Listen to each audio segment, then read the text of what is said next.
नमस्कार दोस्तों, कैसे हैं आप सब। आशा करता हूं कि आप सभी बहुत अच्छे होंगे। आज हमने एक नया इनिशिएटिव लिया है अपने चैनल पे, और ये इनिशिएटिव ये है कि जो भी हम चैप्टर आपको पढ़ा रहे हैं उससे संदर्भित जो भी महत्वपूर्ण क्वेश्चंस बनते हैं उस पर चर्चा कर दिया जाए। ठीक है, जो भी महत्वपूर्ण क्वेश्चन बनेंगे तो वो क्वेश्चन जो है ऑब्जेक्टिव फॉर्म में कैसे रहेंगे तो उसका आंसर जो है आप क्लियर ढंग से समझ पाएंगे, और वो चीज़ें पढ़ने में जैसे पढ़ लेंगे तो ये एक रिवीजन का सेशन रहेगा। ठीक है दोस्तों, तो चलिए हम पढ़ रहे थे जैसा कि धार्मिक संप्रदाय। ठीक है, तो धार्मिक संप्रदाय जो हम पढ़ रहे थे, ये धार्मिक संप्रदाय कैसा था? ये नास्तिक संप्रदाय ये थे। ये जो थे नास्तिक संप्रदाय थे।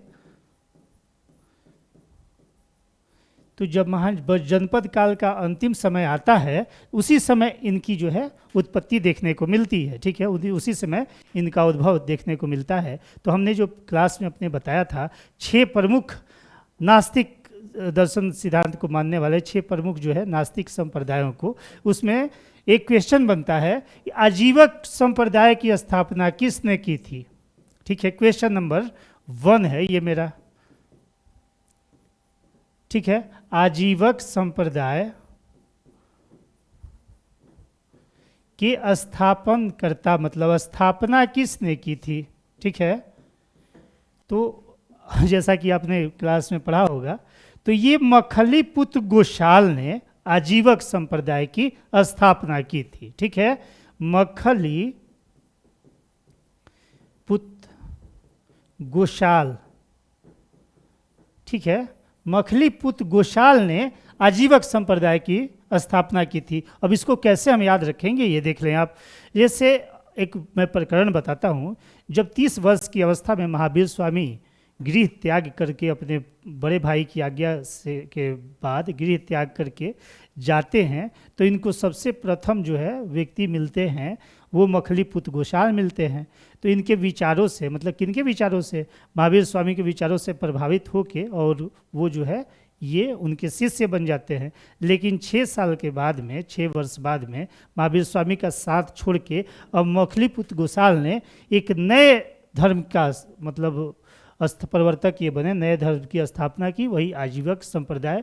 नए संप्रदाय की ये जो है ये प्रवर्तक रहे हैं आजीवक संप्रदाय के। ठीक है दोस्तों, चलिए इसके बाद में हम आगे बढ़ते हैं। तो एक और दूसरा क्वेश्चन हम देखते हैं। दूसरा क्वेश्चन है एक, तो ये क्या है? तो इसकी चर्चा जो है मखली पुत्र गोशाल की चर्चा, ये आजीवक संप्रदाय की चर्चा जो है पतंजलि ने अपने मतलब जो उनकी रचना थी उसमें किया है। अब रचना कौन थी? तो ये क्वेश्चन बहुत महत्वपूर्ण है। तो पतंजलि ने महाभाष्य की रचना की है। तो दूसरा क्वेश्चन हमारा यहीं से निकल गया। ठीक है, आजीवक संप्रदाय की चर्चा पतंजलि ने अपने बुक में की है, जो उनकी रचना थी महाभाष्य, उसमें इन्होंने की है। तो दूसरा क्वेश्चन हमारा ये बन गया। ठीक है, अब चलिए तीसरे क्वेश्चन की तरफ बढ़ते हैं। यहीं पे हम देख लेते हैं एक और क्वेश्चन, और वो क्या है? अष्टाध्यायी। आपने देखा होगा अष्टाध्यायी जो है व्याकरण की प्रथम संस्कृत की पुस्तक है, सबसे प्राचीनतम यही पुस्तक है। ठीक है, तो अष्टाध्यायी के रचनाकार कौन है? तो पाणिनि ने अष्टाध्यायी की रचना की। और यहीं पे क्वेश्चन जो हमने अभी बताया कि संस्कृत की प्राचीनतम जो है वो व्याकरण ग्रंथ यही है अष्टाध्यायी। तो इससे क्वेश्चन एक और निकल गया। ठीक है दोस्तों, अब हम देखते हैं कि इसमें एक अक्रियावादी धर्म। ठीक है, चलिए हम चलते हैं। एक अक्रियावादी धर्म जो है, इस अक्रियावादी, ठीक है, इसकी स्थापना किसने की? ठीक है, ये क्वेश्चन हमारे आते रहे हैं एग्जामिनेशन में। तो अक्रियावादी धर्म की स्थापना किसने की है? तो ये पूरण काश्यप ने की है। पूरण कश्यप अक्रियावादी के यही हैं प्रवर्तक, पूरण कश्यप। ठीक है, अब देखिए चौथे क्वेश्चन की बात कर लिया, 5वें क्वेश्चन पे चलते हैं। तो एक संजय बेलट्ठी पुत्र जो हमने आपको बताया था कि ये बड़ी कंफ्यूज रहते हैं संजय बेलट्ठीपुत्र, ये क्या है कि इन्होंने चलाया क्या, अनिश्चयवादी, ये अनिश्चयवादी मत के यही प्रवर्तक रहे हैं। तो संजय बेलट्ठीपुत्र जो मैंने पिछले क्लास में आपको बताया था कि ये स्वर्ग है कि नहीं है, नरक है कि नहीं है, आत्मा है कि नहीं है, परमात्मा है कि नहीं है।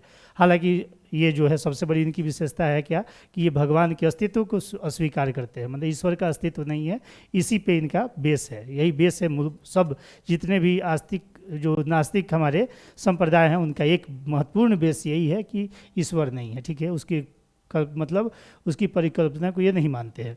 तो संजय बेलट्ठीपुत्र ने जो है अनिश्चयवादी ये मत दिया, ठीक है।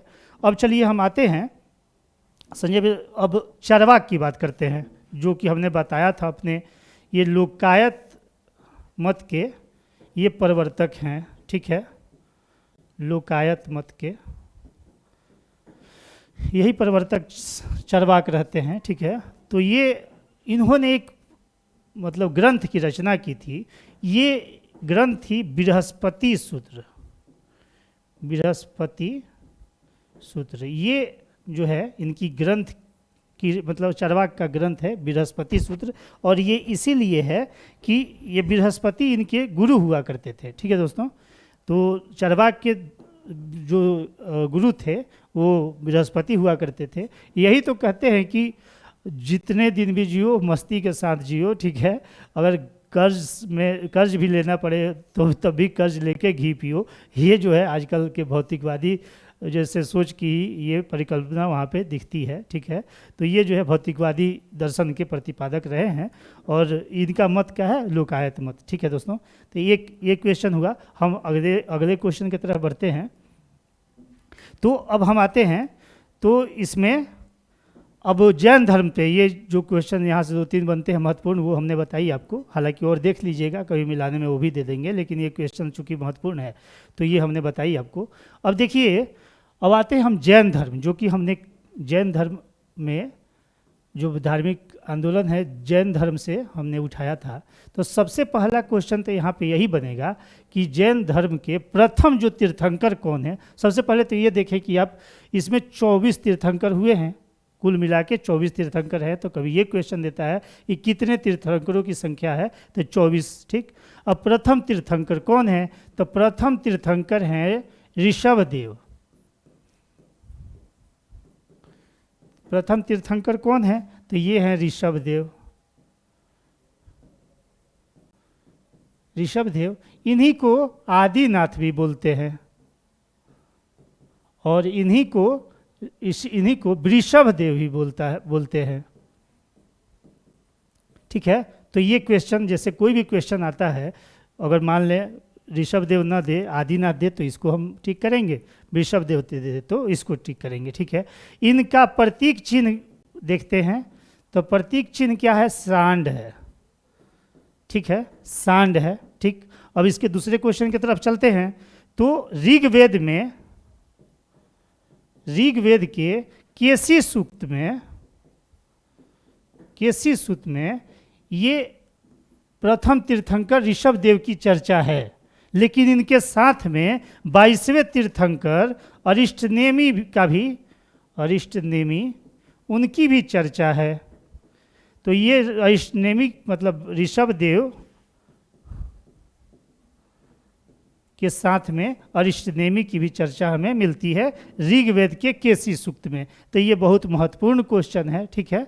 तो ये दे देते हैं कैसे, 4 ऑप्शन दे देंगे, उसमें अरिष्टनेमी का भी नाम डालेंगे, ऋषभदेव का भी नाथ डालेंगे, अजीतनाथ, शांतिनाथ, ये सारे के नाम डालेंगे और दे देंगे कि 1 या 2 या 3 इस तरीके से या देते हैं। तो वो जो है वहाँ पे आप ये लगाएंगे अरिष्टनेमी और ऋषभदेव, ठीक है। अब चलिए हम आगे बढ़ते हैं। तो इसमें क्या है, ऋषभदेव का तो हमने देख लिया कि क्या है, सांड, ठीक है। लेकिन अरिष्टनेमी का प्रतीक चिन्ह क्या है, ये जो है शंख है, ठीक है। तो ऋषभदेव का सांड है और अरिष्टनेमी का क्या है, शंख है, ठीक है। अब चलिए हम आगे आते हैं तो देखते हैं एक क्वेश्चन और यहाँ से बनता है। ये क्वेश्चन ये है कि विष्णु का अवतार जैन धर्म में किस तीर्थंकर को माना गया है? ठीक है, विष्णु का अवतार जो है जैन धर्म में, विष्णु का अवतार किसे माना गया है दोस्तों? तो यही ऋषभ देव को ही विष्णु का अवतार माना गया है। ऋषभ देव या आदिनाथ या ऋषभ देव, इनको ही जो है विष्णु का अवतार माना गया है। और एक क्वेश्चन और देख लेते हैं हम, तो वासुदेव कृष्ण का मतलब संबंधी किसे बताया गया? मतलब वासुदेव कृष्ण का ऐसे भाई की चर्चा हमें मिलती है पुराणों में। तो वासुदेव कृष्ण के ये भाई की चर्चा है जो है वो अरिष्टनेमि को माना जाता है। अरिष्टनेमि को मतलब वासुदेव कृष्ण का, जो कृष्ण है हमारे, उनका भाई कहा गया है हमारे पुराणों में। तो ये क्वेश्चन हमने देखे। ये क्वेश्चन क्या हुआ? धार्मिक आंदोलन से संबंधित जो महत्वपूर्ण क्वेश्चन है उसको हमने आपके सामने रखे। इस तरह के ही क्वेश्चंस आते हैं, ठीक है दोस्तों, वो तो आप पढ़ेंगे ही, ये रिवीजन के लिए है। तो ये दोस्तों हम लोगों ने एक नया इनिशिएटिव लिया है और आप अपनी कमेंट में राय इनबॉक्स में देंगे कि कैसा ये सेशन आपको लगा। ठीक है दोस्तों, इसका फ़ायदा आपको काफ़ी मिलने वाला है। ठीक है, तो ये इनिशिएटिव हम लोगों ने जो लिया है ओनो स्टडी के प्लेटफॉर्म से, तो सारे टीचर्स के द्वारा ये इनिशिएटिव लिया गया है। तो कैसा लगा आपको ये सेशन? ठीक है, इसके बारे में अपनी राय आप हमें कमेंट बॉक्स में लिखेंगे, और कोई भी क्वेश्चंस आपके पास में अगर हो, क्वेरी हो, वो भी आप लिखेंगे। ठीक है, तब तक के लिए आपसे विदा लेना चाहेंगे। नेक्स्ट क्लास में मिलते हैं। Thank you so much.